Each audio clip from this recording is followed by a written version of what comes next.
MPTC ZPTC ఎన్నికల్ని 15 రోజుల్లోనే పూర్తి చేస్తామని ప్రకటించింది రాష్ట్ర ఎన్నికల సంఘం. 18 లేదా 20వ తేదీన ఎన్నికల షెడ్యూల్ విడుదల చేస్తామని తెలిపింది. ఎంపీటీసీ జడ్పీటీసీ ఎన్నికలకు జిల్లాల్లో కలెక్టర్లు నోటిఫికేషన్ ఇస్తారని ప్రకటించారు రాష్ట్ర ఎన్నికల సంఘం కమిషనర్ నాగిరెడ్డి. ఎన్నికల కోసం 1,80,000 మంది సిబ్బందిని వినియోగిస్తున్నామని తెలిపారు.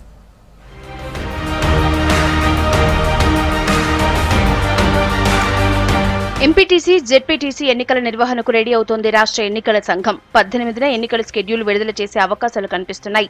మే 6, 10 తేదీల్లో ఎన్నికలు నిర్వహించే ఛాన్స్ ఉంది.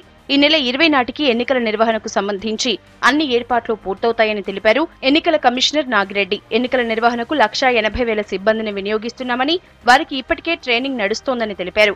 2-3 రోజుల్లో సిబ్బంది ఎన్నికల ట్రైనింగ్ కూడా పూర్తవుతుందన్నారు. స్థానిక సంస్థల ఎన్నికల నిర్వహణపై రాష్ట్ర ఎన్నికల సంఘం కార్యాలయంలో సీఎస్ ఎస్కే జోషి, డీజీపీ మహేందర్ రెడ్డి, ఇతర శాఖల ఉన్నత అధికారులతో సమావేశమై చర్చించారు commissioner Nagireddy.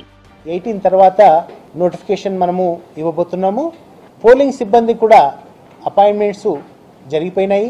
Returning officers, assistant returning officers. ఇప్పుడు ఎలా ఉంటుందంటే ఈ returning officers, assistant returning officers మనకు ప్రతి జిల్లా పరిషత్ టెరిటోరియల్ కాన్స్టిట్యున్సీ అంటే ప్రతి మండలానికి ఒక జడ్పీటీసీ ఉంటుంది. ఆ జడ్పీటీసీ ఎన్నిక జరిపించడం కోసం ఒక ఆర్ఓ ఉంటారు. అదేవిధంగా మండల పరిషత్ స్థాయి లోపల ఎంపీటీసీలు సుమారుగా 7,800 మంది ఎంపీటీసీలు ఎన్నిక జరగవలసి ఉంది. ప్రతి 3 ఎంపీటీసీలు కలిసి ఒక రిటర్నింగ్ ఆఫీసర్ను ఏర్పాటు చేసుకోమని చెప్పడం జరిగింది. అది ఏర్పాటు చేసుకున్నారు. అప్పటికే వారి ట్రైనింగ్ ఆర్ఓస్, ఏఆర్ఓస్ ట్రైనింగ్ కూడా ఈ రోజు అయిపోతుంది. ఈ రోజు రేపట్లో ఎన్నికలు ఎన్ని విడతల్లో నిర్వహించేది ఇప్పుడే ఖచ్చితంగా చెప్పలేమన్నారు కమిషనర్ నాగిరెడ్డి. కొన్ని జిల్లాల్లో 3 విడతల్లో, మరికొన్ని జిల్లాల్లో 2 విడతల్లో నిర్వహిస్తామన్నారు. పోలింగ్ స్టేషన్ల గుర్తింపు ఇప్పటికే పూర్తయినందున ఏర్పాట్లు, భద్రత, సీసీ కెమెరాల ఏర్పాటు, వెబ్ కాస్టింగ్, రవాణా, ఇతర సదుపాయాలపై సమావేశంలో చర్చించినట్లు తెలిపారు నాగిరెడ్డి.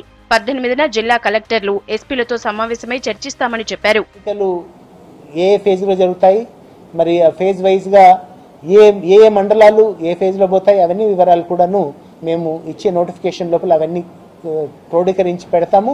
ఏప్రిల్ 20 వరకు మనకు ఏర్పాట్లన్నీ తయారైపోతాయి. మనకు ఎన్నిక కోసం కావాల్సిన టైం కేవలం ఒక 15-16 రోజులే. ఒక్కొక్క ఫేజ్ మధ్యలో కనీసం 4 డేస్ గ్యాప్ ఉందంటే 3 ఫేజ్లు అంటే ఇంకో 8 రోజులు కలుపుకుంటే 15 + 8 23 రోజుల లోపల మనం మొత్తం కార్యక్రమాలు చేయొచ్చు. అన్ని జిల్లాల్లో 3 దశలు ఉండాలని లేదు. Depending on the staff availability, police availability. ఒక జిల్లా లోపల 3 ఉండొచ్చు, కొన్ని జిల్లాల్లో 2 ఫేజ్లు ఉండొచ్చు, ఒక జిల్లాలో 1 ఫేజ్ కూడా ఉండొచ్చు.